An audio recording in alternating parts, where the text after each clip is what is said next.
Good evening. Good evening. How's it going? Yeah, good. I'm going to do Andy's line and say I'm feeling a little bit unwell.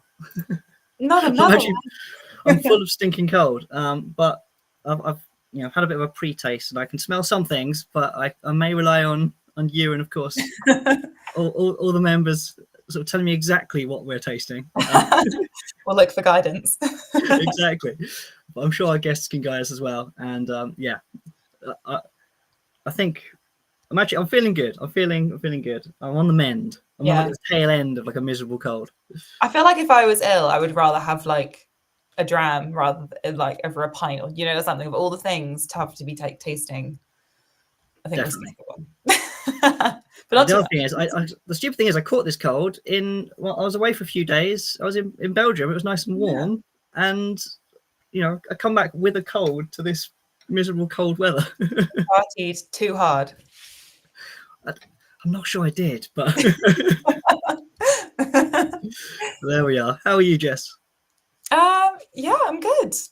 Yeah, it's flown by. Like it feels like I was just doing a pour and sip the other day. I'm like really excited to try some whiskey. I am. We've got some good stuff in this pack too. And the running order has actually already been asked and answered in the comments. I can see. And hello everyone. I can see lots of our regulars here.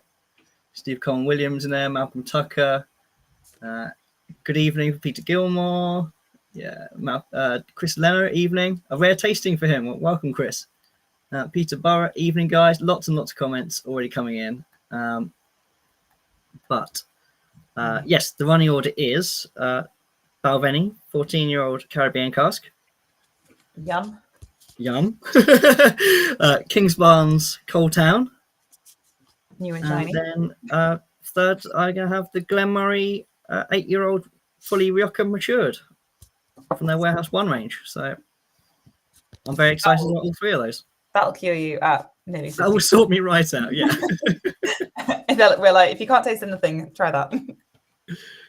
Should we bring Sam in for yeah, Balvenie? Yeah, let's do it. Now, evening. Can everyone see me as well as hear me? We can hear you fine, but I still can't see you, so it might be more of a podcast.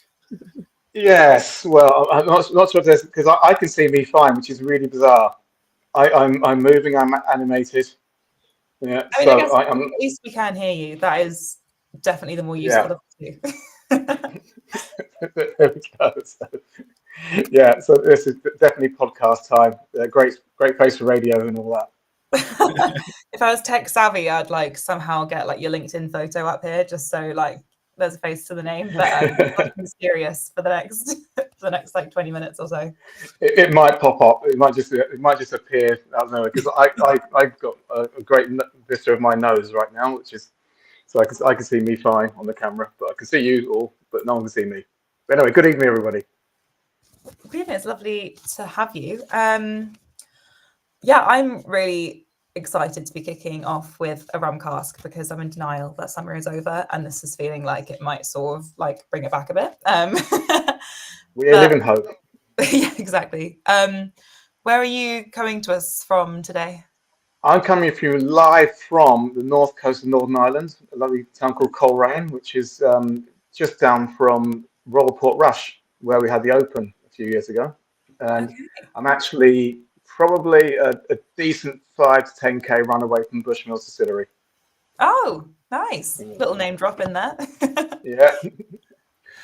Oh, that's fun. So before we get into the whiskey, it'd be great to hear a little bit about yourself and your role at Balvenie and just like your story into the whiskey industry in general. Oh, whiskey industry! Oh, it's been a long time because despite my like youthful tones and everything, I'm actually quite old.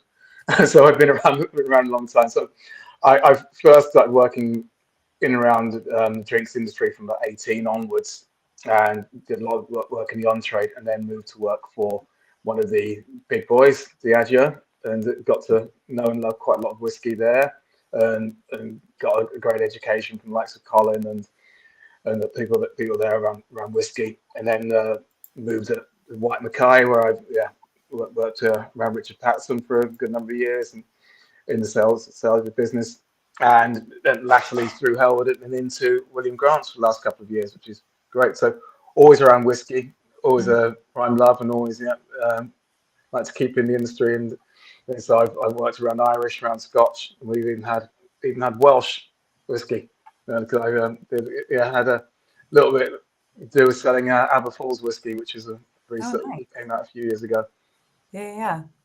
Oh, amazing! So I mean, literally immersed. Yes, indeed, yes.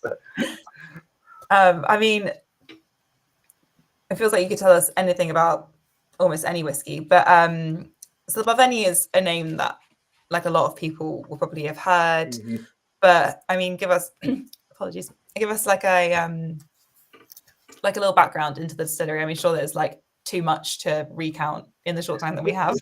There is. I mean, I suppose some interesting facts that you can go back to like 1892 when the distillery was built by William Grant. It was his second distillery because he opened his first one 5 years earlier. And back in those days, he opened it. It was a bit of a speculative maneuver because he was a good businessman, Mr. Grant, and he'd opened up his first distillery. And a lot of it back in those days, Patterson was a big dominant industry player there, and they used to hook up most of the produce from most of the distilleries around there. And he was contracted in to sell most of his produce out of Glenfiddich, his first distillery, into Patterson. So he thought on the idea of opening another distillery so he could freely sell that elsewhere. And he thought if it didn't go well, he could always sell it on. So he bought some land very close to Glenfiddich on the site of the old castle, which had been derelict and then rebuilt 300 years earlier, and then together again, and he set about building a distillery there, which opened in the 5 years after that in 1892. And that formed the backbone of a lot of the blends that would come out of the William Grant Company for a number of years. So when Patterson had the big blow up a few years later, he was able to become a brand owner and launch Standfast Blend, which he had 2 distilleries to go to that blend, was able to produce quite a lot. And that rumbled along for a good number of years until the 60s, when effectively this is around about the time when David Stewart actually joined the companies at Balvenie. They started producing single malt out of Glenfiddich, the first commercially available single malt back then. And 10 years later, near enough when I was born, Balvenie started releasing their own single malt there. So those are the sort of key dates in there. And another 10 years after that, about 83, David Stewart started pioneering cask finishing. So up until then, you'd always had whiskey that was matured full term in sherry, European oak, or American oak, and then put together in blends along with peated and unpeated malts and grains as well. But then he hit upon the idea of what would happen if I took the entire contents of an American oak cask into a used sherry oak cask and see what happens. And so that started off the idea of cask finishing, which is now an industry standard.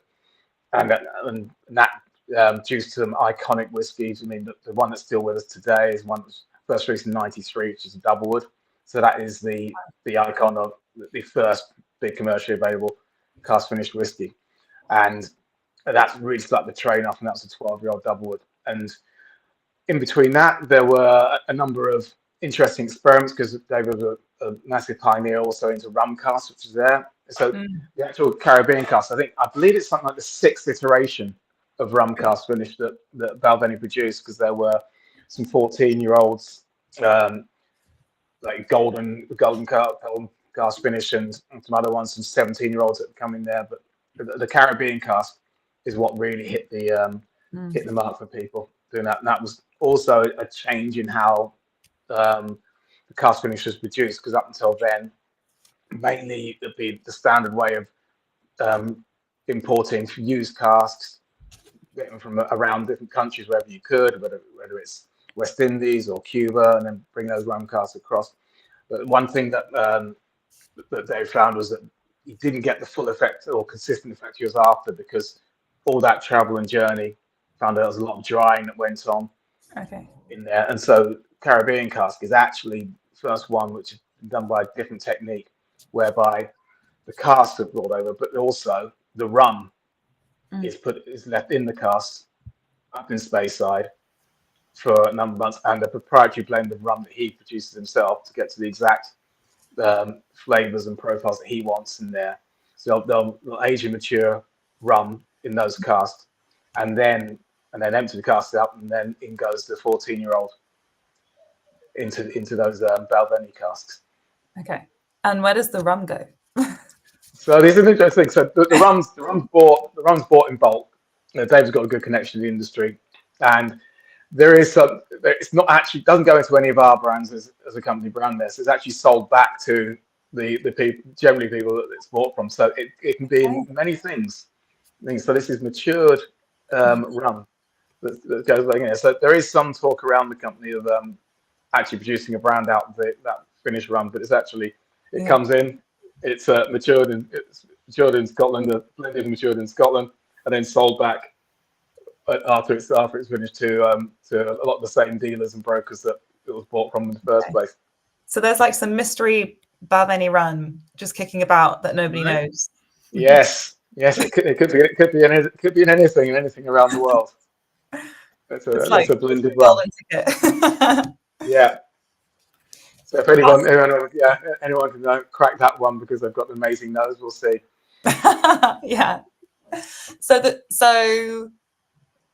difference is that the rum is kept in the cask, it's shipped over. Do the casks does it remain in the casks in Scotland before the whiskey is then put into those casks? So the rum comes in bulk, the casks come in separately, but then the casks are filled with rum. So right, okay. Yeah, so that's how it's done. So the casks are casks in there, then filled with this proprietary blend of rum that David came up with to get the consistency, and that then they sit there for a number of months maturing away, and then imparting the flavour that he wants into the wood. And then the process of actually maturation when the finishing when the Balvenie goes in there, it will go in there for 4 months, and then it'll start to be monitored, because after that point David now Kelsey is now the malt master, will understand whether this is going in the right direction, and that goes. So the whole daily routine of tasting those in different casks will go on, and that will go on up until around about the 9th month, when it'll start to get to the point where they'll know which ones are right for Caribbean cask and ready to go. Yeah. At a certain day, at a certain hour. Boom, right, that one goes. Never know when.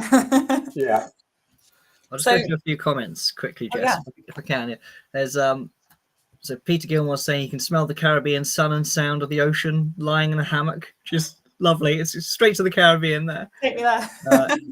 And absolutely, and we definitely need it. He's getting creamy toffee. Stephen Colin Williams is getting lots of canned stone fruits on the nose, peaches and apricots. Got a hint of coffee with toffee syrup at the end of the nose too.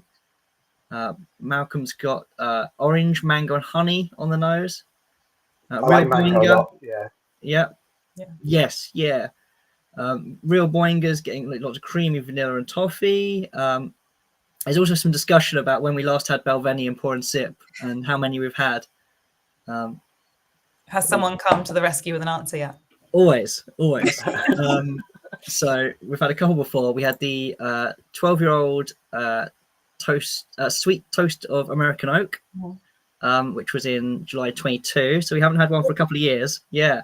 And then it was thought initially maybe that was the only one we'd had before. But somebody's come through with the answer. We actually had one of the Week of Peat releases in the first ever set back in September 2020. So there you go. So that'd be 17. That's really, really good stuff. That was nice. Okay. Because that's a great story in itself. The Week of Peat. In general, because it was the idea being because there's always some peated malt that goes into, say, Grant's blend. They'll touch that. Blends are usually blends of dozens of different whiskies. Several, like you'll have half a dozen of one kind, half a dozen of another kind, etc., etc. That's going to give you a full on there. And So there was always some trading going on of peated whiskey and peated barley going on there. And one of the ideas, Chuck got in inside the company, why don't we just produce our own? And it was sort of as a safe bet, even though it's an unusual thing to have a peated Speyside, because it obviously is a big Islay thing. So doing that, and the thought was that if it didn't turn out to be a great single malt, it could also then be used in the blend. So it's a no lose experiment. It turned out very well. So both used in the blend and then also so yeah, for 1 week every year there is there's a run of malt of peated malt that's used as the base barley, and there's still maltings at Balvenie, and they do some peated malting there, and then we'll actually use that, and for 1 week we'll produce a peated malt which goes into the week of peat. It's so good. I literally recommended that whiskey to someone like 2 weeks ago. If someone's not sure about peated whiskey but they really want to try it, I always direct them to that whiskey, because they obviously, like, people always think it's going to be this one particular like style of peated whiskey, which is Islay whiskey, and I'm like, no, it doesn't have to be. Like, you could work your way there, but it's unlikely that's going to be the first one you want to drink. So and people always love it, always. Absolutely, because a Speyside peat is slightly less phenolic, I suppose is the right word, than Islay malt. So you're going to get a slightly different character to it. And there's also another whiskey just released back in July. So it's still question mark at 14-year-old Curious Casks from Balvenie bourbon. So that is the first. That comes from the first non-peated rum that goes in the stills after the week of peat. So it's got a little touch of peatiness in it, and that was an experiment that was also thinking about what would happen if we just ran it through the same still just after the week of peat and pick up some traces. That must be a tiny run. That must be such a small amount that you can actually get before obviously just. Yeah, it is. It's a 14-year-old at the moment, so that's been maturing in bourbon casks, and that's come out there. So that's gone on. That was a limited release this year. I think there's enough for this year only, I think, and then I'll be on to another one. Set of 4 that Kelsey and malt coordinator came up with. So different casks and different finishes. There's a Hungarian wine, that's 11-year-old. There's a Spanish oak, 17-year-old. French Pinot, 18-year-old, and then this straight bourbon, which has got just a hint of peat in it. So for anyone who doesn't know as well, there was big change at Balvenie this year because you got a new malt master. Yeah. So Kelsey McKechnie. So she is what you call a nose genius.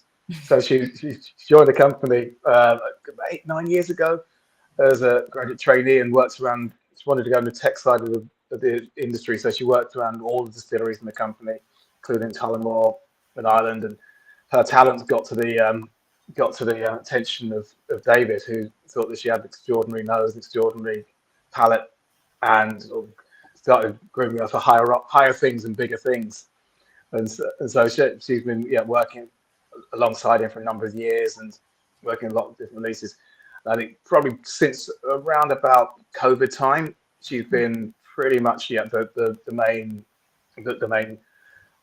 presence at the distillery during that time, and then officially a couple of years ago that David steps into an ambassadorial role, and she is now, so her signature now appears in everything from now on. So it's interesting time. It's a fantastic time for women, especially in the whiskey industry, because you now have Dr. Kersey also at White Mackay doing that. So it's I think it's what you call meritocracy, and we're seeing it in terms of where we are now, and seeing that especially after the 2 legends that they're replacing in those industry, it shows just how talented they are, and they're producing some brilliant whiskies straight off the bat. That's exciting times. Yeah, and I guess laying things down now to come to fruition in who knows how many years time. So it's like building your own legacy as well. Absolutely, the new era. Yeah, but I feel like I'm getting ahead of myself. Back to the rum. I just wondered if, why you think that Caribbean, because rum is so varied, like obviously we have to talk about whiskey, but particularly, like all styles of rum. But why do you think that Caribbean rum particularly works so well with Balvenie whiskey? I think it's because there's a mellowness to it, because you can get some, I suppose, agricole rums which are very, very fresh on there, and potentially when you've got the freshness of the Speyside, then you've got the clash there. I mean, one of the great things about putting things together is you have a contrast in things which give you something bigger or something different. So that rums from there, Caribbean particular, tend to be less, I suppose, you don't get that massive herbaceous nose to it too often. It's much more mellow, whereas you can go further south, more into the tropics, and you'll get rum that's very floral, and it can be very forward, and that could dominate whiskey to a large degree. So the mellowness, the sweetness you get in there, the sort of burnt oak flavorings you get from a Caribbean rum go really, really well with a Speyside. The Speyside can sit on top of it, so you get those Speyside spiciness that you get, the freshness you get, along with the mellow mouthfeel and the so I think it rounds out Speyside really, really well. It gives you a nice contrast and difference to what you might get out of, say, a sherry cask. Yeah, no, it is very well done. It's like you have to almost sort of, you start tasting tropical fruits and coconut and stuff, and you have to be like, have I taken my brain there because I've read the word Caribbean, or like it's definitely there and works. I mean, it's clearly Balvenie as well, so yeah, it's lovely. Fantastic. I was going to ask as well if you had any. I feel like particularly with cask finished whiskies, they lend themselves particularly well to like either cocktails or like specific food pairings. And I was wondering if you had any suggestions. I'd say, well, it's always dark chocolate is always is incredible. This so depends what, like, if you like a nice mellow cheese would go very well. Strong flavors always work well with dessert. So strong flavor, a good mellow, strong mature cheddar, for example, it just is something you can grab from the fridge and enjoy with that. It's fantastic. Dark chocolate, especially because you coat the mouth with the whiskey and then take in some dark chocolate and boom, and away it goes. So that's always a great one.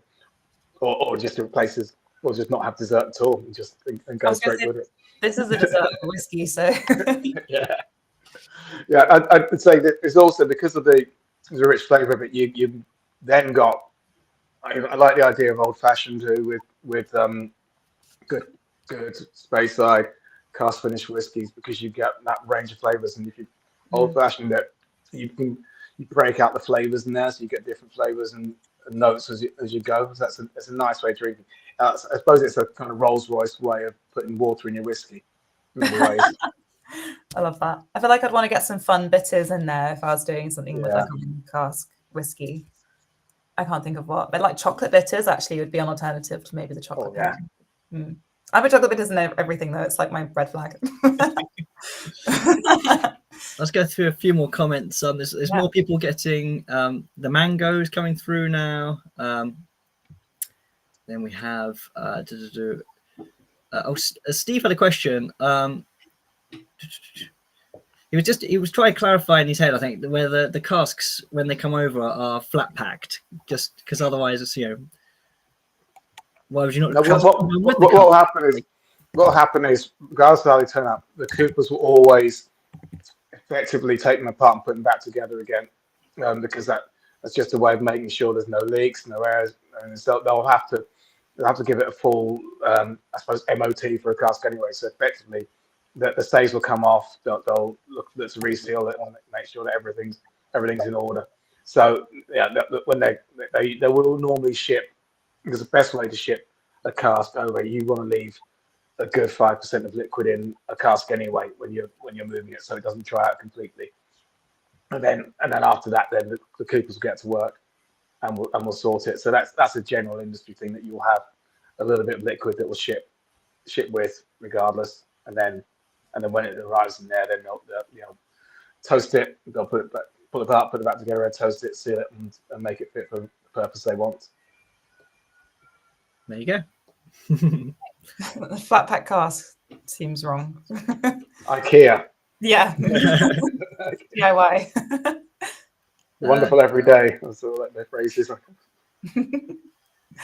We've got suggestions that maybe a soft cheese would go well with this. I think that's probably another good shout. People are very hungry now, though. Food chat always makes people hungry. I know, but I love it. Sorry, guys. And Chris is getting some orangey cream on the palate. And Tony was just saying earlier that, yeah, this is just easy drinking. And there's some agreement there. Yeah. Dangerously drinkable. Yeah. It is. It's just, I think, as I think it's the double wood is the icon, really. But yeah, the Caribbean cask is, it sort of takes it up a level. And the two of them together, I think they've set so many standards and have so many good imitators out there that set people up in some good ways, and I think they're going to be around for a very, very long time. Iconic legendary whiskey. I feel like you tied that all up in a bow so neatly, just like we were coming to time. We'll have to get you to host it next time. Made for TV. Radio. But stuck with radio today. Yeah. That's fantastic, Sam. Thank you very much for joining us. No worries. Thanks all. Delicious classic stuff. And enjoy. There we go. What a start. Where do we go from there? Well, I'll tell you where we go. It's another thing you can tell people probably when they ask, "Oh, I'm interested in trying to dip my toe into peaty whiskey, but I don't know where to go." Right, did that make any sense? Yeah. I'm having to fight thoughts through the I'm doing it now. The bottleneck of my cold brain. Yeah, there we are. Hello, Peter. Hello, how you doing? It's falling apart, to be honest. Yeah. Well, a big thanks to Sam there. This is a balanced dram, isn't it? That's decent stuff. It's great stuff, yeah. Lovely and sweet. Yeah, that was delicious. Grab We a saw glass for guns this as there, well. but now we're going on to, I don't know, actually, you'll have to tell me.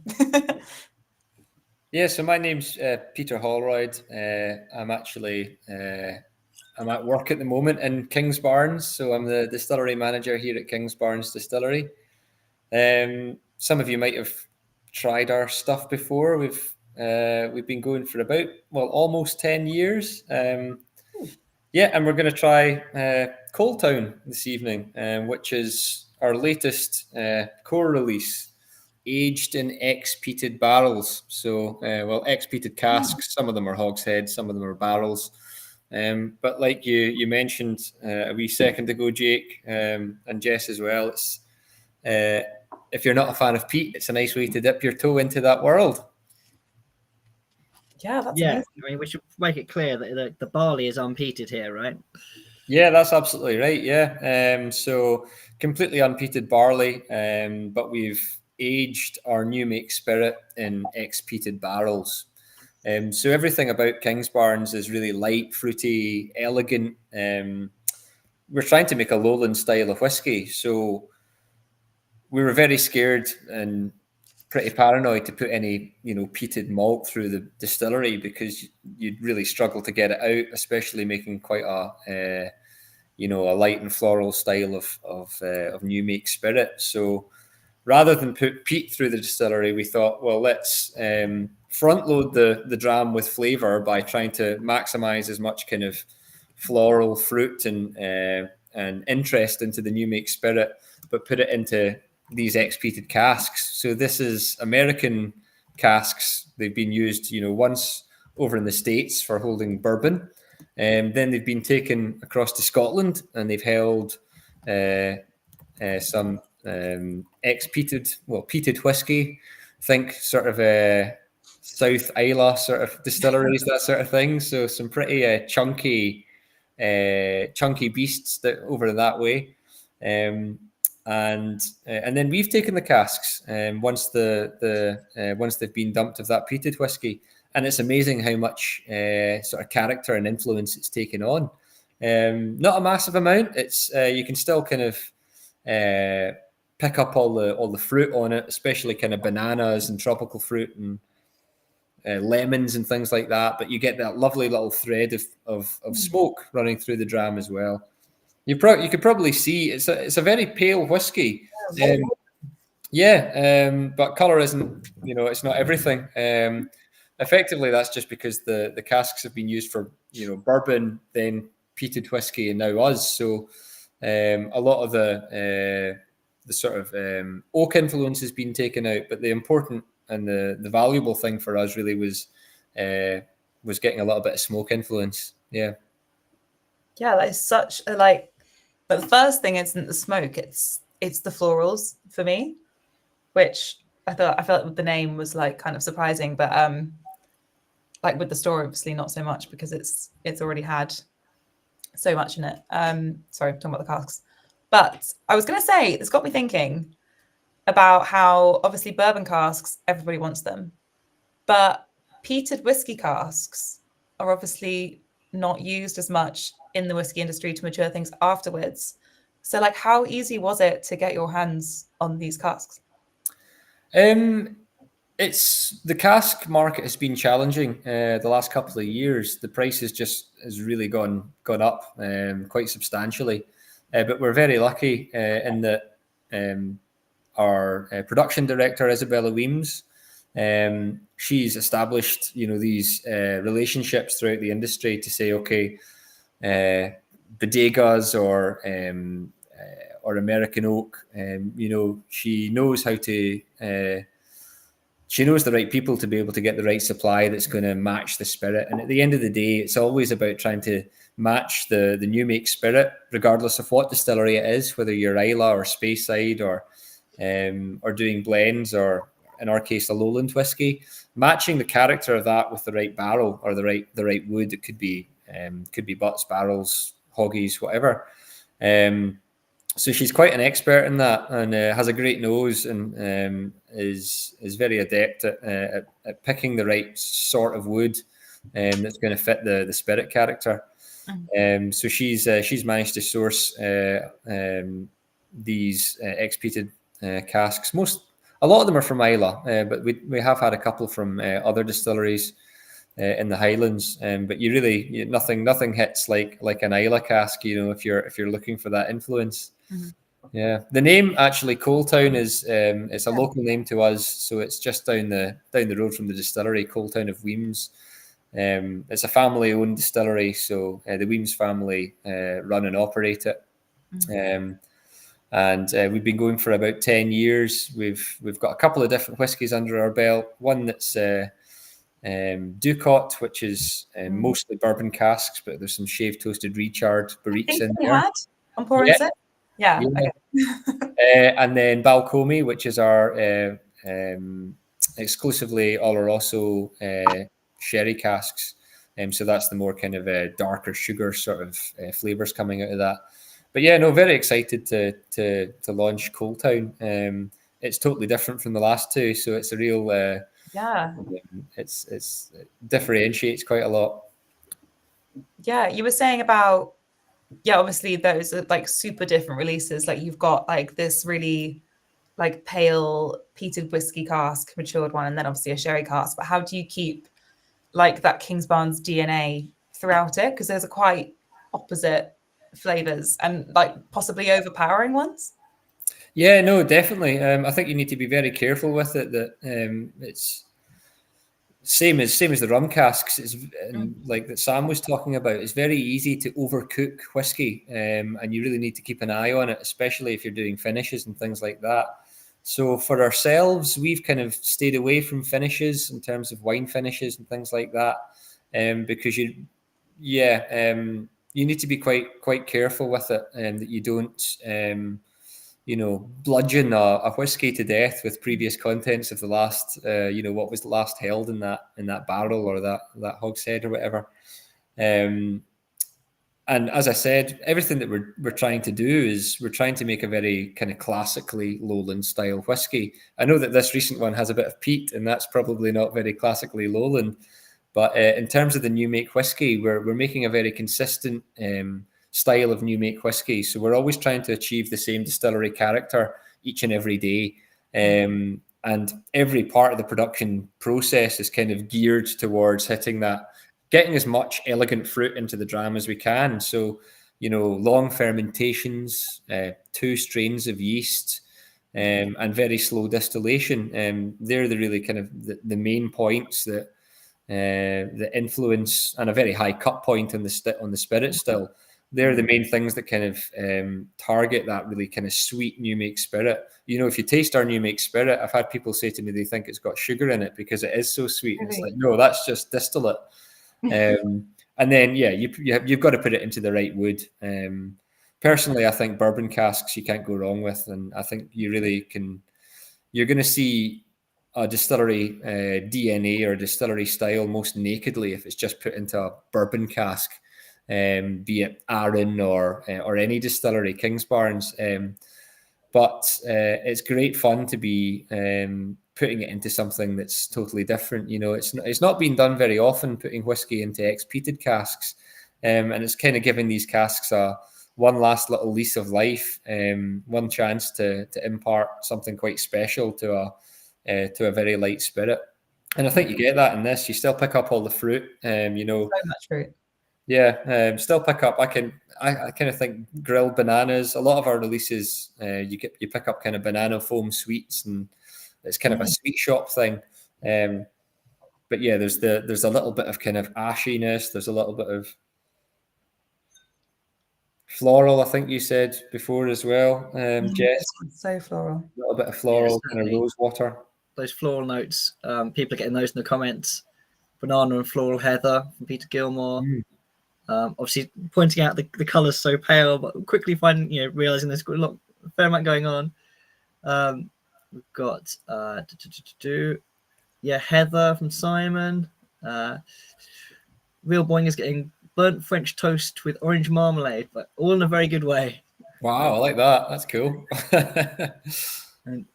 and Steve Colin Williams has he's saying it's like the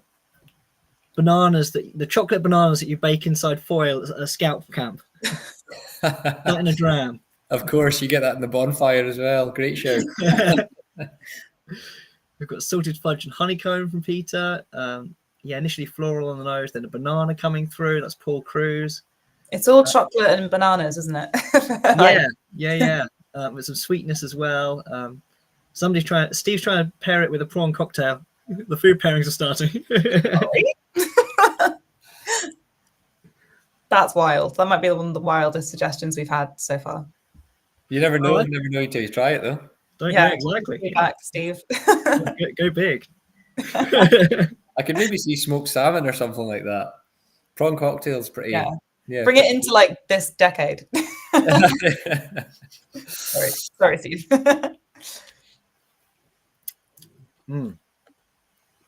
So is cask experimentation something that you get to do a lot of at Kingsbarns, or?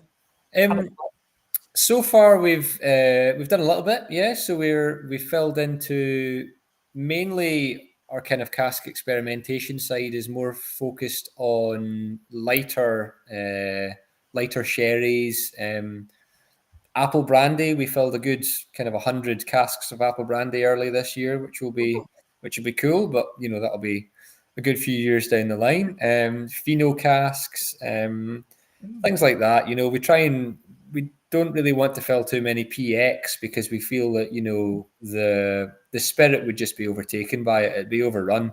But we try and focus on some kind of older sherry casks as well. Sherry casks that have been used for a long time in the sherry industry. So a lot of those tannins have been taken out of the wood and into the sherry, and then you're left with almost like the perfect vehicle to mature a light spirit like ours, because you're going to get the balance of cask influence and distillery character.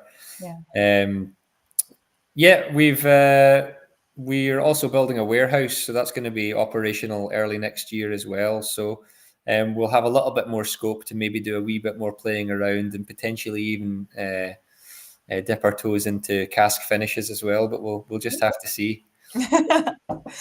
I mean, I feel like it's more unusual to go like straight into doing maturations than finishes. Like finishes, obviously, you know, you can leave whiskey to mature for a long time and then play around with it at the end, whereas the maturation is a bit more of a commitment, especially if you're a younger distillery.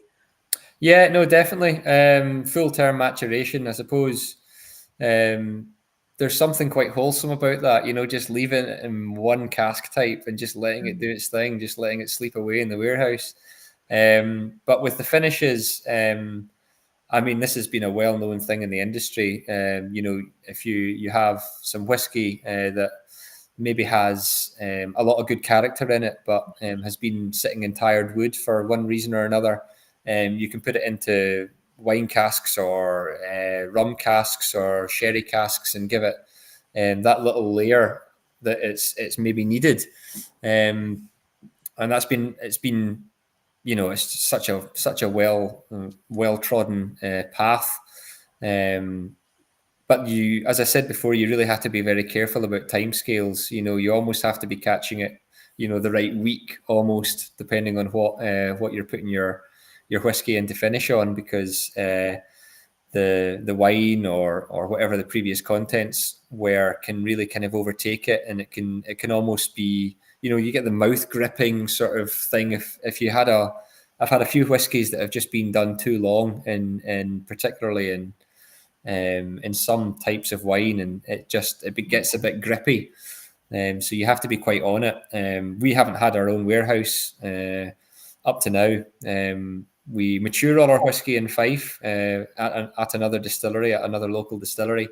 And until now, we've not had the chance to be super focused on, right, I want that cask out now, it's ready, we can bottle that now, in terms of, you know, doing finishes. But yeah, now we've got that we will have that option in the near future, so that's going to be pretty cool. It's been a busy year at the distillery anyway. You know, we've increased production by over 40%. So we added some more washback capacity, heat recovery systems, so we can be a bit more sustainable as well. So yeah, it's a pretty non-stop year for us so far. Yeah, you're going to increase like your capacity by 40%. You're going to have to get your own warehouse. Yeah, big time. I was just spotting some questions on the chat, and I've lost them now. Oh, we have one good one. Huh? I did see one really good one. Yeah, go on. We've got Malcolm asking if you were on Hairy Bikers Go Local. Yeah, we were. Yeah. That was a funny one. They were lovely guys. Unfortunately, one of them's passed away now, but super down to earth. Like what you see on cameras, what you see off. They're just like jokey and very interested in everything and interested in everyone. And yeah, that was really cool to have them over here. It's funny, every time that a rerun's done, you always see like an uptick in the number of bottles that are sold, you know, through the online shop. So yeah, they've done as well. You're our first celebrity guest. Oh God, I don't know about that. Well, it's saying here that they saw you showing them around. So yeah, you must have starred in the episode. Yeah, I did. Yeah. No, it was good fun. Aye, I think they paired Ducot with sort of a Cranachan, a Scottish Cranachan. So not a prawn cocktail. Tasty. Yeah. Not a problem. And then we have, so for anyone who doesn't know, Kingsbarns, owned by the Weems family, who obviously do the Weems whiskey bottlings, which you still do? Yep. So it's Weems Malts was started by William Weems and Isabella Weems in 2005. Independent bottlers, so really purchasing mature spirit and new make spirit as well, and putting it into casks, and then blending. Mostly it was blended malts, so blending different whiskies from different malt distilleries and making kind of the aim with a blended malt is to make something that's more than the sum of its parts, I suppose. Mm-hmm. But also, if they found particular stock that was, very outstanding, then you would just bottle it as a single cask. Particularly if you can use the distillery name, and they've got a good Weems Malts has got a fairly decent name for releasing single casks of many different distilleries. And then it was in 2014 that we opened the doors at Kingsbarns Distillery, and that was really securing something sort of for the future, for the family long term, in terms of kind of making a name in the industry and creating a new single malt in what was back then an underrepresented region. You know, when they started back then, there was only a handful of lowland distilleries. So there's more now, but it's fantastic. I mean, Fife is almost becoming a region in and of itself. This little corner that we are located in the east of Scotland. So no, it's a very cool time to be in the industry. There's a lot happening, and a lot of interesting things happening. A lot of exciting new distilleries coming up, but also the older distilleries that are well established. You know, doing some innovative things there as well. So yeah. How I feel like sometimes the lowlands is a bit slept on, in terms of like, if you know, some people love to split it into regions, some people think it's not worth it, but yeah, I mean, you're sort of like taking back to me it seems like you're sort of like almost reclaiming the lowland style by trying to going in and being like, right, we're gonna take this like floral and lovely style and like really make our own mark on it, because I think often the lowlands is lumped together in this like floral lowland style, and that's just quite, to me it seems like a bit of a generalization. No, we wanted to be classically lowland. We wanted to really put that stamp on the bottle. Everything that we're doing here, we're trying to be as local as possible as well. You know, we're using only locally grown barley. We're maturing it all in the lowlands, in Fife, actually, to be specific. We're using mineral rich water drawn from an aquifer directly below the distillery. Everything to even like the byproducts, like the draff, you know, the spent grain goes to a farm 300 yards away from me here. So we're trying to keep it as in-house as we can. And at the end of the day, it needs to be decent. It needs to be decent juice. It needs to be decent liquid. So it's important to have a story behind a dram. But at the end of the day, the smell, the taste, the texture, it all needs to be there. You need to be making something engaging. And as I said before, everything that we're doing here, from the choice of raw materials to the way that we process the malt and the way that the distillery's been engineered, it's all been focused on trying to achieve a very particular style. I mean, we are a young distillery, but it's super cool to see the spirit evolve now. You know, now that we're getting up towards almost 10 years old, I've seen it come from new make spirit. I joined back in 2014, so I was lucky enough to be around for, like, you know, the first distillation and installation of all the equipment, and it's been fantastic to see the new make spirit, because you can know that you've got good new make spirit and good casks, and you know, you can put those things together. But the cool thing is, you don't really know what's going to be the outcome in terms of flavor there. You know, you're starting out with two decent things, but what kind of wild card flavors are you going to get once you put them together? And that's almost the magic of maturation and what comes out at the end of it. What is cask strength Kingsbarns like? Oh, it's tremendous. I mean, of course I would say that, but does it just like amp it up completely? Yeah, I mean, I was looking at some samples of some of the oldest Oloroso sherry casks that we've had at cask strength, and they're really coming on good guns.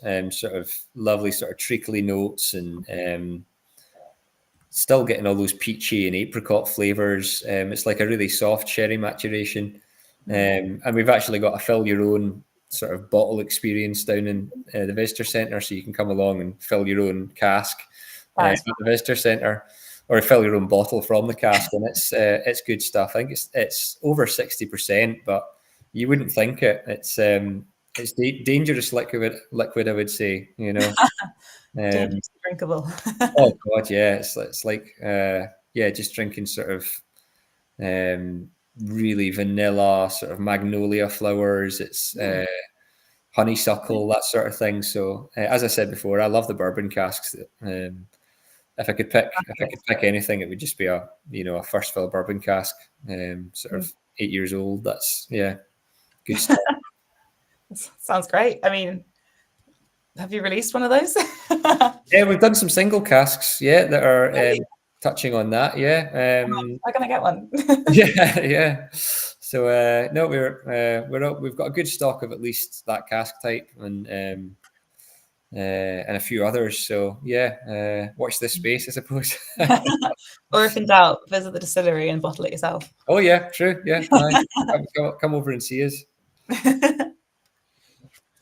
Amazing. That flew by. We covered a decade. Yeah. I'll just go through a few more comments. Yeah. How about are both smoky pancake as a food match?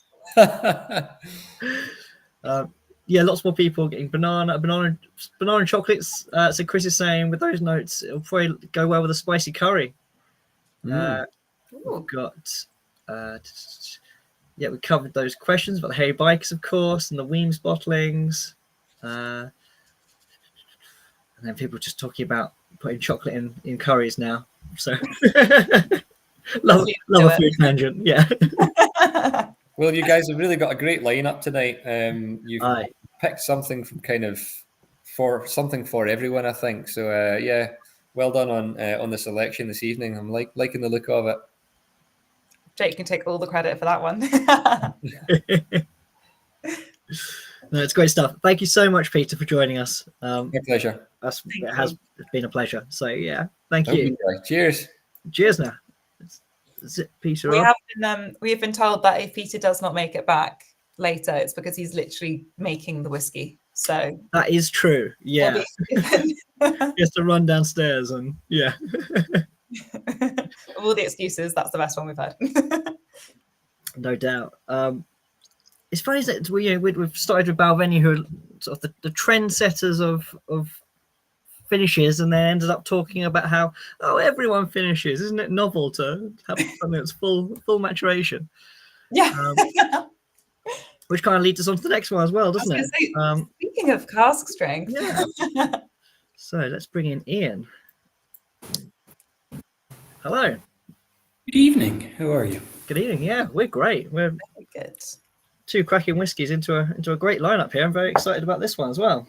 Yeah, I don't know if I got the thin end of the wedge here because I was kind of relaxing, enjoying a dram or two. Now I've actually got to do some work here. Honestly, same. No, I'm having a lovely time. I don't know how well you can see this. I've got my Glen Moray glass for this one as well. Representing. Cheers. Yeah. Extra points for you, Jake. Well done. What? Jessica, come on, step up. Yeah. Hello. Well, do you want to, introduce yourself to our members and tell them a little bit about your illustrious career in whiskey? Yeah, so my name's Iain Allan. I'm the Global Brand Ambassador for Glen Moray Distillery. I've been working in drinks now, I think, for about 30 years. Around about that. 29, because that would make me illegally working in the drinks industry if it was 30. Started off as a student working in Threshers. Does anybody remember Threshers? Such a great store, long time ago. Absolutely. And then discovered that whiskey was what I enjoyed and got a job at Macallan, spent 5 years at Macallan before jumping ship to Glen Moray, and having spent the last 19 years there, it's been a bit of a roller coaster of exciting changes and developments and new whiskies and everything else. Well, yeah, absolutely. I mean, I was up there for your 125th anniversary as a distillery a couple of years back. And just learning about, the scale of expansion that you'd had over the last sort of decade or so, and obviously new owners. So I don't know if you want to sort of talk about that. Yeah, so, the distillery is 127 years old, but I personally think a lot of the exciting stuff has been in the last 16 years. Seeing the brand evolve and develop and kind of push out globally. Expand the distillery, as you touched on, just to kind of put some numbers and context around that. Prior to La Martiniquez, our current owners, we had the capacity of 2.2 million litres. We're now sitting at 8.5 million litres. We used to export to 12 markets around the world. We now export to 86 markets globally, one of which obviously is our home market in the UK, where as of 2 months ago, Glen Moray became the #1 selling single malt whisky in the UK, which was a rather lovely crown to take hold of. I remember my first 4 years working at Glen Moray. I remember doing tastings. In fact, I had a Facebook memory pop up of a Glen Moray tasting where it was a masterclass of 6 whiskies, and 3 of them were Glen Moray, 1 was Glenmorangie, and 2 were Ardbeg, because we only had 3 expressions to talk about. So we had to kind of lean into the other company portfolio of whiskies to talk about and pour to actually build a masterclass. So now I think if it was a tasting of 6, I think I could go probably 4 or 5 different evenings of tastings and not touch the same whiskey twice, because we have expanded and developed the range so much. I think it's incredible to think that's the case. Yeah, I think at the moment we are sitting on, including limited editions and special releases, 23 different expressions at the moment. So it's exciting times. It's been great to be a part of that journey and just see, because everybody working at the distillery at the time knew the potential of the brand and the potential of the single malt that we had. It was just allowing it to fly, allowing it to be shown in its natural state and cask strength, but also 46 non-chill filtered, 40% for the everyday drinker and everything else. So, expanding the range to offer something for everybody, and to lean into something that was done with our previous owners, Glenmorangie, and that was explore casks. They kind of utilised Glen Moray Distillery as a bit of a testing ground, a bit of a laboratory, seeing what they could do with spirit, but not utilising it on the final step, not taking it, not releasing it, not bringing it out to the consumer. So they were sitting in the warehouses just doing nothing. And I remember, again, one of my early tastings at Glen Moray was casks we don't know what we're going to do with. We had these amazing, interesting, kind of super experimental casks, or just kind of different from the normal bourbon cask matured Glen Moray, but we had no avenue for them. We had no direction for them, and we feel now the brand is in a position, in a place where we can actually take these whiskies out and we can show them off. And Warehouse One, the one we're going to try tonight, is our avenue for those experimental, slightly different casks that we can take out to the market. Okay. That's it. So because I was just thinking, you've got the classic range. Yep. Sometimes the terminology changes slightly, so you have to correct me if I'm wrong. Yeah, so the classic range is now kind of being reimagined as the Explorer range. So right, okay. I've been calling it the classic range for 19 years, so I'm still stuck in that as well. But we're now calling that the Explorer range. So that's our 40%. I don't like to use the word entry level, because I'm kind of I'd like to think a hardened whiskey drinker, and I'll still drink it. I still love these products. They're amazing whiskies, but they are 40% whiskies, and a lot of people are looking for something bigger and bolder. So we can step up then to our heritage range, which is our age collection, which is 12, 15, 18, and 21. 12 and 15 are 40%, but 18 and 21 are 46 plus non-chill filtered. So that offers that. Then we've got our Warehouse One collection. And this is very much our avenue for cask exploration. Peter touched on bourbon casks showcasing the DNA of a spirit. Absolutely 100%. At the spine of our team, the classic, the 12, the 18, that is all bourbon cask matured, and 80% of what we fill will be bourbon cask matured spirits. It's that other 20% where we like to, and I'll steal another one of Peter's words here, bludgeon our spirit. We like to take it and we like to batter it around the head, see what it can do, see how it can stand up. Sometimes the spirit shines through, sometimes the cask takes over, but that 20% is our freedom. That gives us that openness to try as much as we possibly can, and we absolutely embrace that totally, to the point where, you know, I say this relatively publicly, and this is a relatively public forum. I think we possibly have more cask variation than any other distillery in Scotland, and it's quite a bold claim, but when I look through our portfolio of casks, you know, everything across the entirety of the sherry range, from Fino, Palo Cortado, Manzanilla, Oloroso, Pedro Jimenez.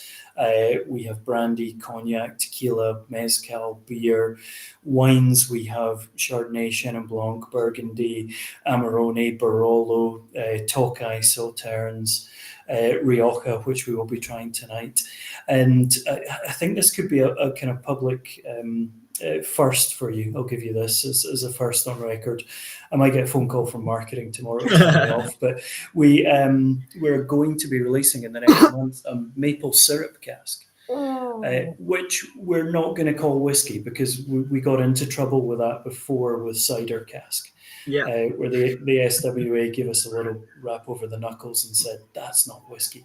We've kind of learned from that lesson, but I've always argued with our marketing team, if we're going to consider ourselves as the cask explorers of the whiskey world, you kind of have to step out of your boundary sometimes. You have to go into places and positions that are maybe not Scotch whiskey, but ultimately they're our spirit, they're our whiskey, that's going into casks that will do something different and evolve it in a way that the consumer maybe hasn't tried before, which is what we like to think we're about, with a small proportion of our spirit, 20% of our spirit, because we will always hold true to the 12-year-old, which is our flagship single malt, the classic, which has been the real driver to get us to number one in the UK and push us globally. So, you know, we'll always hold true to those.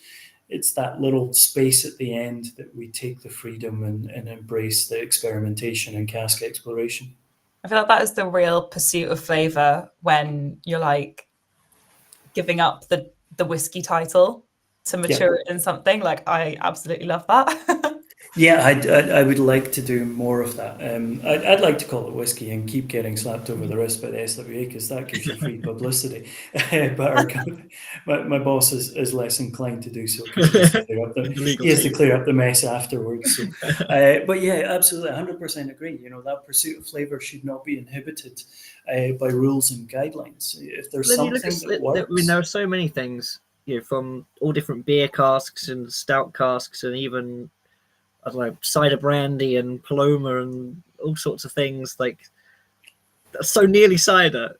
Yeah, it's so, yeah, that one caused us a few. Actually, that was one we went into not really thinking we were causing too much of a fuss. It wasn't, you know, maple syrup was it was an internal conversation of, you know, clearly this isn't whiskey, so should we do this? There was none of that with cider cask. There was not the belief that we were going to cause ructions or upset anybody, or, you know, we were looking at, you know, at the time, I think Glenfiddich had just released their IPA cask.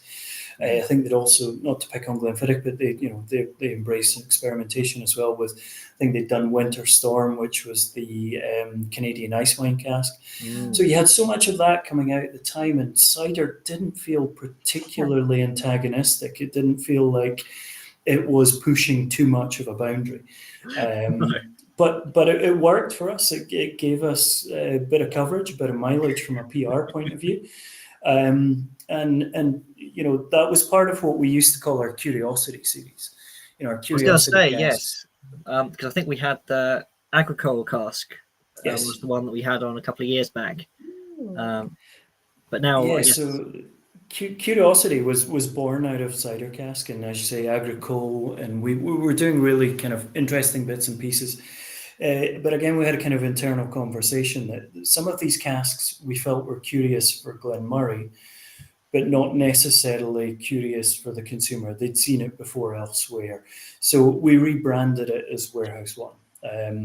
And Warehouse One, obviously, we take ownership of, because that is the warehouse where we house all of our curious and interesting casks. And interestingly, I always say it, people think these things are top secret. Warehouse One is where we take visitors. If you come to the distillery and you do a tour, you go into Warehouse One, you can have a little nosy around, and these casks are marked up as to what they are. We're not hiding away some of these experiments, because ultimately we don't know right now what next year is going to be, what the following year is going to be, because on spreadsheet it may sound like an amazing experiment, but in the glass it may be an absolute disaster, or something that you think is amazing, or something you think that's not going to be amazing, should I say, turns out to be an explosion of fantastic flavor and character. So it's always a kind of moving feast. We don't know exactly what's going to be. Stephen, who's our head of whiskey creation, he's got a spreadsheet, but that spreadsheet moves around. There's changes made based on, nearer the time. Has this reached maturation? Is this good to go? Is this the product we want to be taking to the market at this time? So it's constantly evolving, and we like people to come in and have a look and see what could be the future of Warehouse One. That's it. You were going through all the different cask types. I was like ticking them off in my head. Like, yep, I saw that. Yep, I saw that. Yeah, it is like a sweet shop in there. It's great. It is. I always kind of describe it as our Willy Wonka and the Chocolate Factory of the distillery. It's where we get crazy, we get experimental, and not to kind of pick on Peter, what he's saying, that idea of bludgeoning. You ideally want the spirit to shine through. For the main part of it, you're always looking for the Glen Moray characteristic to be a part of what's in your glass. But occasionally you'll pick a cask that completely loses the Glen Moray character. The second Warehouse One release of this year, the kind of sister bottling to sit alongside this one, is the peated Rioja. To me, that is there's nothing Glen Moray about it, because it's peated for a start and it's red wine cask. So we lose so much of the Glen Moray character, but it's an amazing whiskey. So should we not bring it out because we've lost some of the DNA of the baseline spirit? Absolutely not. Our belief is if it's good, yeah, yes, yeah, and it's ultimately, it's never going to change the direction of what we do as core of the distillery.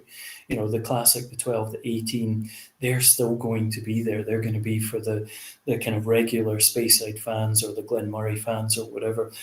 But these are just kind of bright flashes in time, amazing whiskies that we love, that we want you to experience. They're generally very limited editions.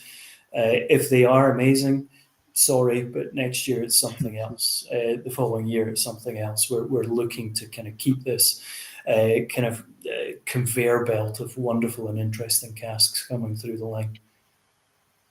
Fantastic. Yeah, I'm realizing now what I probably should have done at the top of this was point out that this is almost a 60% whiskey, and if anyone's shoved their nose straight into it, it's far too late to help you now. They should have had 2 whiskies already. They're prepared for 59. But there are lots of comments and notes coming through. I don't know are you able to run through some, Jess, or shall I? Oh yeah, I'm happy to. Let me go back to the beginning. What do we have? We have Peter Gilmore with stewed dark plums and toasted nuts. Real Boinger's gone way back down memory lane and is getting aromas of my aunt's apricot tart on the nose, apricots on a layer of marzipan on a perfect crust. Peter Gilmore, a hint of tobacco, Malcolm Tucker, light caramel, nuts, cherries, and furniture polish on the nose. I got a lot of dark wood, like old armchair, and then I added a bit of water and it became a lot more jammy for me.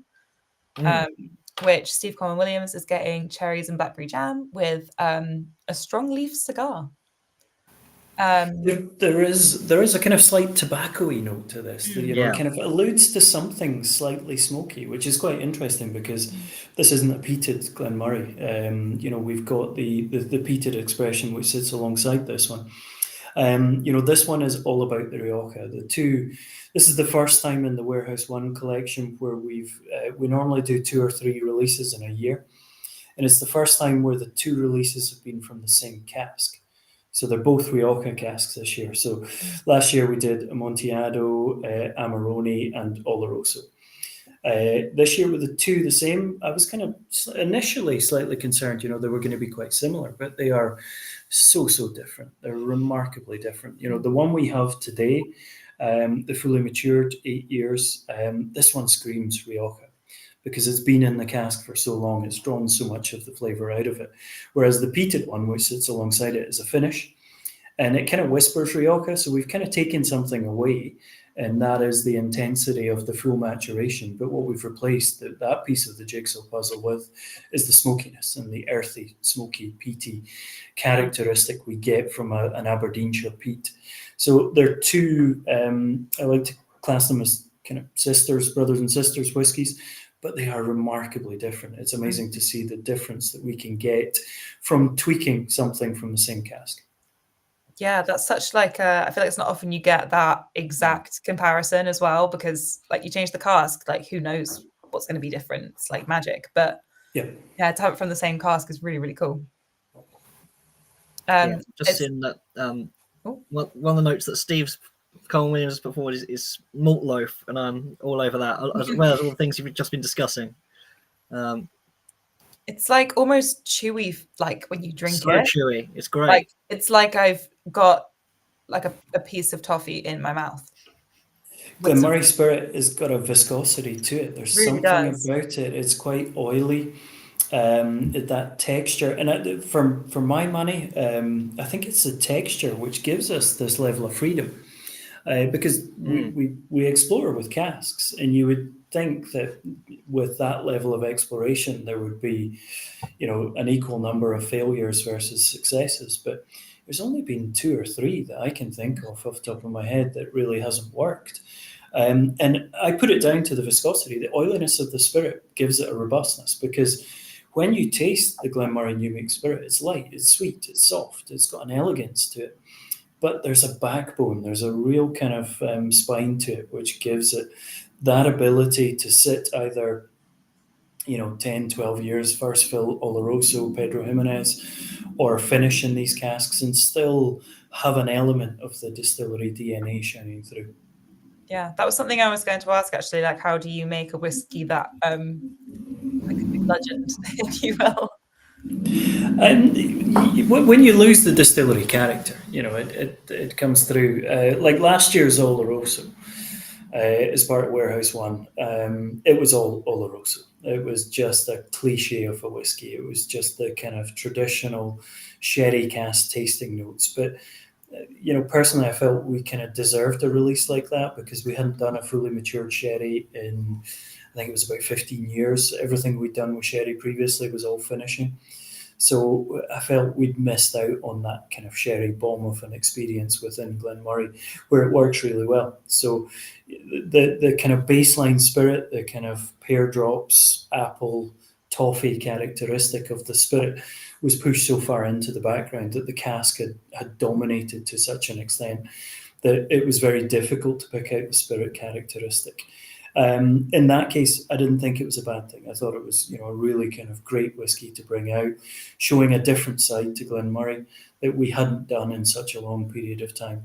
But you don't want to always do that. You don't want to be known for that. That's not what we're all about. Our spirit is, something that we are, to the large part, precious over.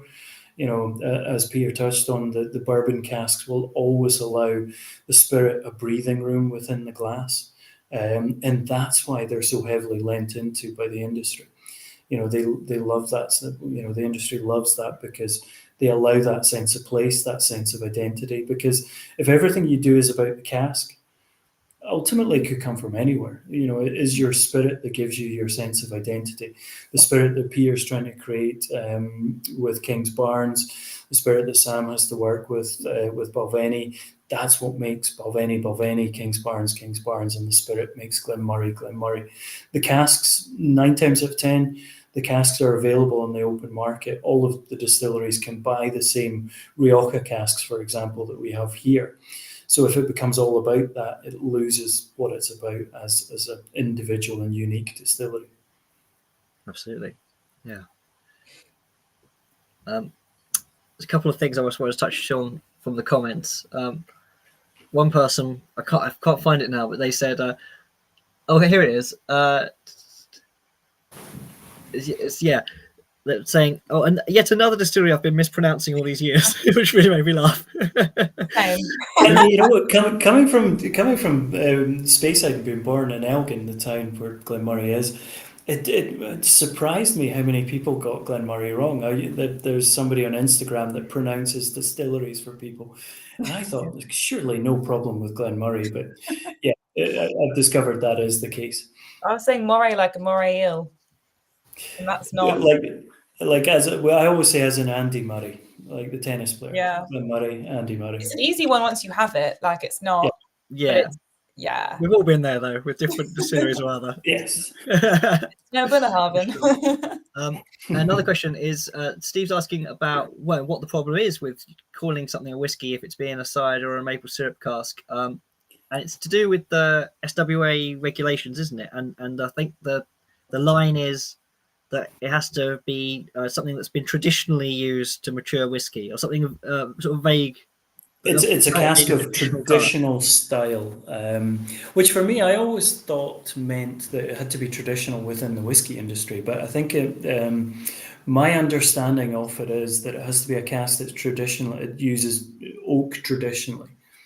So if the industry that produces the alcohol traditionally used an oak cask, then it's traditional to them. Otherwise, there would be zero freedom for development within Scotch.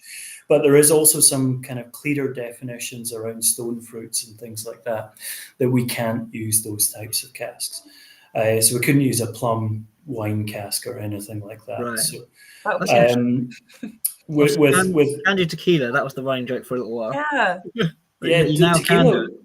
Tequila was only permitted in 2019. So right, yeah. Prior to and during that 2019 change, they also permitted Calvados. So that allowed apple brandy, but not apple cider. So we are actually going to be releasing, this one's public knowledge, I can say this one. We're going to be releasing something which I quite like, is called Forbidden Fruit, which is a Calvados cask. And we've called it Forbidden Fruit because previously we got into trouble for using apples. So we've gone with that name for it, which I quite like. Just kind of poke back at them. So the follow-on question is then, so does that mean you can't call it Scotch, but you could call it whiskey? That's a really good point, you know. No, whiskey in Scotland is typically Scotch, so you're not allowed to allude to it being Scotch. So, for example, for the maple syrup, we're going to call it spirit drink. That's completely safe territory. We can do what we want. But ultimately, it's Glen Moray single malt whiskey in a cask that's held maple syrup. It's an ex-bourbon cask that has gone to a maple syrup producer to make a bourbon cask maple syrup that has then gone on to us to make our whiskey. And we've got 2 releases of it coming out. We've got a peated one and a non-peated one. The peated one is outstanding. I know we're here to talk about the Rioja, but I know we keep getting waylaid. There's too much experimentation. I want to hear There's so much to talk about. Yeah. Yes. Yeah. But, that's the exciting thing, and that's what's been so much fun at Glen Moray recently. Is there is always something new. We've just released the Rioja. We're excited about that, but there's something in the conveyor belt that's just coming along straight after it. These products, as I say, will burn brightly very quickly. We go on to the next one, which is great fun as a whiskey lover myself, to find something different, to try something new, but never ever at the expense of our core range and what we do day to day. That's so fantastic. Exciting. Chris Leno is he very much enjoys a Rioja and is definitely getting the Rioja on the nose and the taste. Paul Cruz has added a few drops of water, and he's now finding that's really bringing a lot of the fruit flavour through. And they've put malt loaf on their shopping list for tomorrow. Malcolm's getting cherries, ginger spice, some peppery tannins, more red fruit. Again, talking about being chewy, getting some leather. Yeah, all sort of that territory we're touching on. It's a whiskey. It's 59.8%. It needs a little drop of water just to open it out, and it will just break down some of that intensity of the alcohol and just kind of bring a lovely sweet flavour out within the whiskey. Not to say It doesn't work at full strength, which I've forgotten to take water through with me. So I am drinking at full strength, 59.8. It's Glen Moray as a spirit never ever feels like it has you reaching for the water. Mm-hmm. It never feels like it's fiery. It never has that intensity to it. It's always got that elegance and softness within the alcohol front. But yeah. I was going to say, if you forget, then it's probably a good sign for the whiskey. Yes. It's not often you forget to add water to something that's 60% alcohol. Absolutely not. But it's also cutting through his cold quite nicely. Yeah, this will be the one to do it. You're going to wake up tomorrow singing. You're going to be happy. Life will be back to normal. That's it. I'm sort of conscious of time, but there's been so much to talk about. It's been fantastic, Iain. So thank you very much. Pleasure. Cheers. Yeah, it's been fantastic. Shall we quickly speak about these other two drams, Jess? Yeah. Because there are where to begin? 2 more whiskies in the box that I know we must at least touch on. Before we return to Scotland, we'll hop over to India real quick with Paul John. So yeah, I think we featured at least one other Indian whiskey and pour and sip before. I know that. But yeah, it might not be something that people have tried before. So this is Paul John Brilliance. Paul John has been making Indian single malt since 2007. And I feel like the 2 big names in Indian whiskey are Amrit and Paul John. And this is unpeated, even though Paul John does produce peated whiskey. And it's matured in Goa. So it's matured for between 3 and 5 years, which I feel like actually, even in Scotch whiskey terms now is, it's on the younger side, but I don't think people would like turn their noses up at it. Everyone's getting a lot more open-minded and transparent. But sure. 3 to 5 years in Goa is obviously incredibly different to 3 to 5 years in Speyside. Similarly to like Kentucky, where the temperature difference creates such a different interaction between the wood and the spirit. So it does sort of accelerate the aging. So yeah, if you're expecting like the tempered down sort of oak influence of a younger Scotch, it's not that. But it is delicious, and it's matured in bourbon barrels. So it's on the creamier side. It's like buttery, and it's got all that lovely brown sugar and chocolate, and yeah, it's a really lovely dram. Obviously, we've just had a cask strength dram to finish us off, so don't feel like you need to drink this one now. Yeah, definitely one to savor. Yeah, I think that's probably, these 2 are probably one you want to spend a little bit of time with on another day now. But it's going to be tricky to follow that 60% full Rioja maturation. That feels like a whiskey that like I couldn't drink in the daylight. Do you know what I mean? I don't know if that's niche, but yeah, like Glen Moray, I'm like, it's got to be done. Well, this Ballindalloch, see, now I'm getting paranoid. Ballindalloch. I wouldn't even know where. Well, bunged up nose, and it's hard to say certain words. Ballindalloch. Yeah. It's a single estate whiskey, right? That's the whole shtick here, which isn't a protected term at all. But the concept is that all of the barley that's used in the whiskey is grown on the estate that the distillery is on. So it's a distillery built on the estate, which is owned by the Macpherson Grant family, who themselves have an interesting history in whiskey. They were actually involved in Cragganmore's foundation, and then when is John Smith, the guy who founded that distillery, when he died, it actually passed to this family, the Macpherson Grants, who were then involved in it, actually, sort of day-to-day proper hands-on stuff through to like the 1960s, I think. So they've got a lot, as well as having this wonderful estate they could build a distillery on. They have some very interesting whiskey history in their family. That's pretty cool. I feel like stories like that almost like make no sense. It's like a whole load of happenstance. That's absolutely. But it's perhaps inevitable they find their way back to whiskey. So they founded Ballindalloch in 2014, but then didn't rush to release anything. So actually, this is one of the first ever releases. They only started releasing after it was like 8 years old in August 2023. Oh wow, that's mad. Yeah, and the first widely available releases were this year. So that's pretty exciting. That's why no one knows how to say it.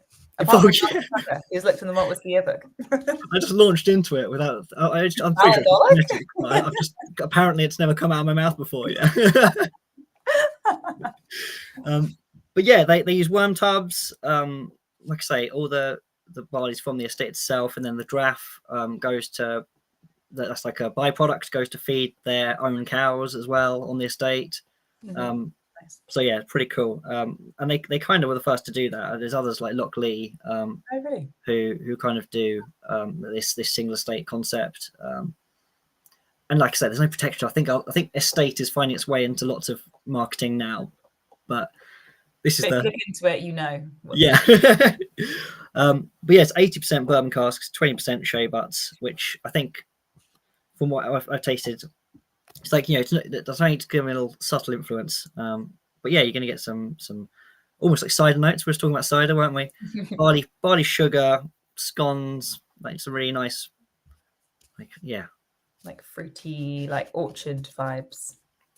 Exactly. Yeah. So there we go. I've just about made it through that with my cold brain. My cold brain. Amazing. Yeah, Malcolm Tucker came to the rescue there and enlightened me that we've only had Amaret Fusion when it comes to Indian whiskey. So that I was sure of, but I couldn't remember if there was another one. It's nearly been 4 years. Absolutely. And then starting COVID. Yeah. So I think he said 5 years, and he aged us all then. So I'm really sorry. That's why it took me a minute to remember. But yeah, that was stunning. I've just been trying to look through the comments quickly, and then the last one is, Jake, go make yourself a hot toddy. Yeah. Oh, that's so good. I can't believe the 12th of September and it's hot toddy weather. Like, get me out of here. Right. Well, this is the bit where we invite our guests back, but one had to put their kids to bed. One is literally making whiskey as we speak, and Iain is, I can see, still sat there waving. So let's bring him in. Is he? Oh, you stayed. Yeah. I'm so sorry. I just assumed everyone had left. I stayed here for the pronunciation of Ballindalloch. So. Ballindalloch, I think. Ballindalloch. Yeah, I'm blaming the cold. Like I say, the hot toddy isn't a joke. I'll be injecting that and Lemsip straight into my veins. Yeah. I think it's a change of weather. It's sudden. Well, so I was saying at the beginning, it's a stupid thing. Something. I've just been away, and it was warm where I was. I've brought this cold back to. It's the planes. If you flew, I'm assuming you flew. Actually, to the Eurostar train for a change.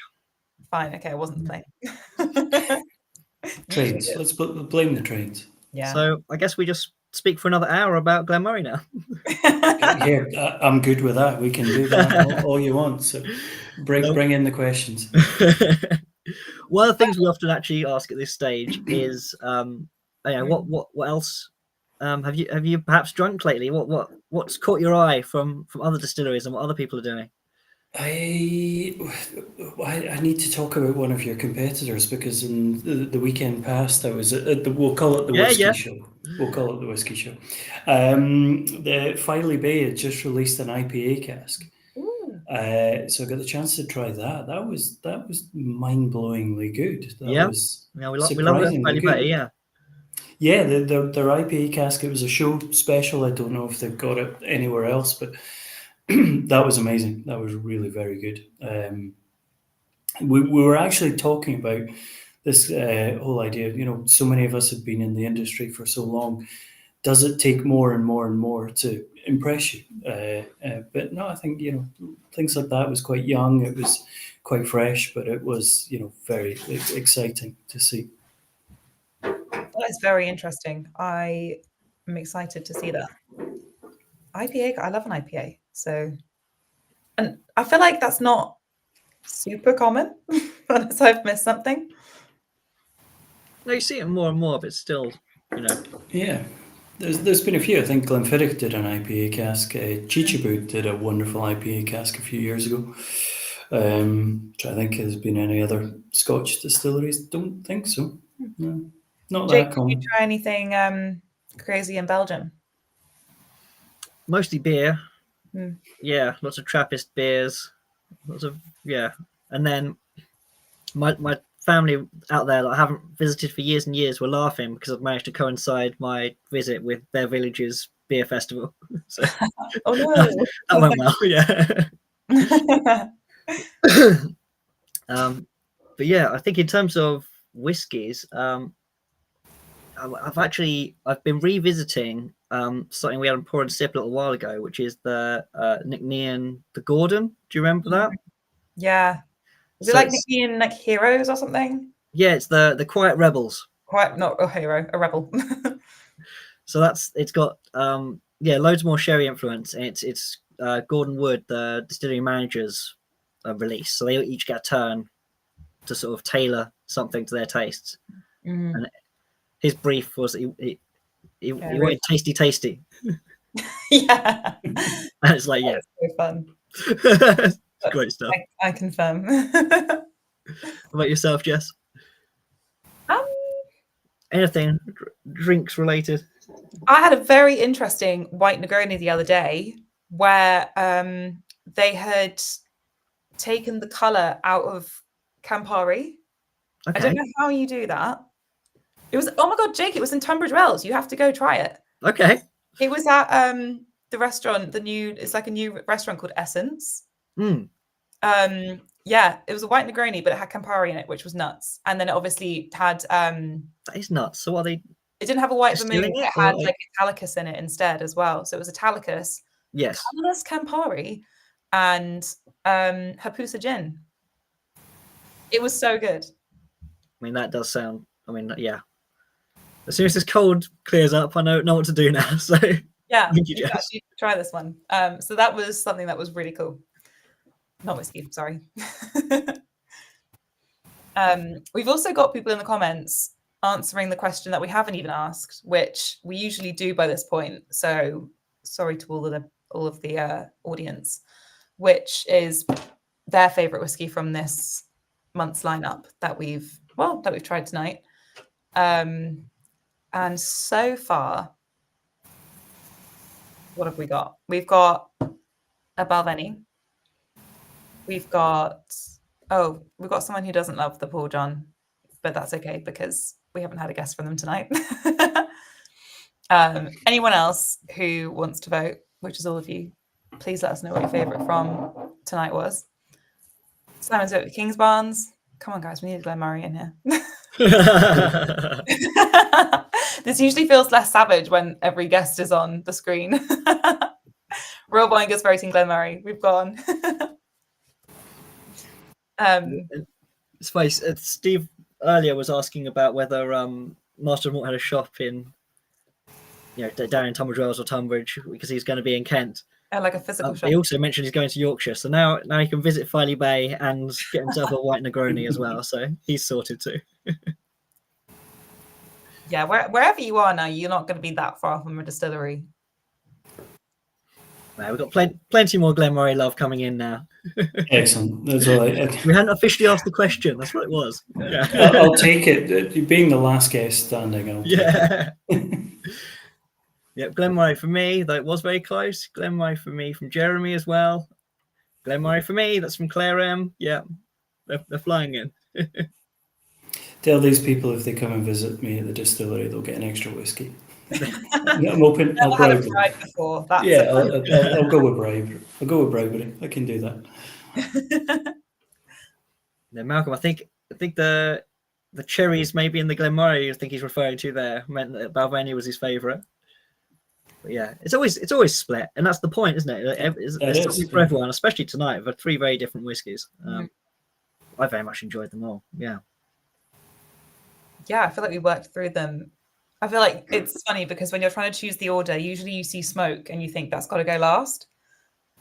But actually, that's a very light whiskey, and then you've got this This bludgeon at the end. We're reclaiming the bludgeoning. Yes, we'll As a take that positive back. Yeah, it's a good description. Yeah, I love it. Steve's asking, can we claim the free dram even if we chose one of the other whiskies? I'm not sure that's the deal, Steve. But if he comes and visits, he can get an extra dram. And that is Scottish hospitality for you. Exactly. Well, thank you so much, Iain, and thank you, Jess. Thank you, Jake. Yeah, I better go get that hot toddy so I can make sense tomorrow. Amazing. Get well soon. Cheers.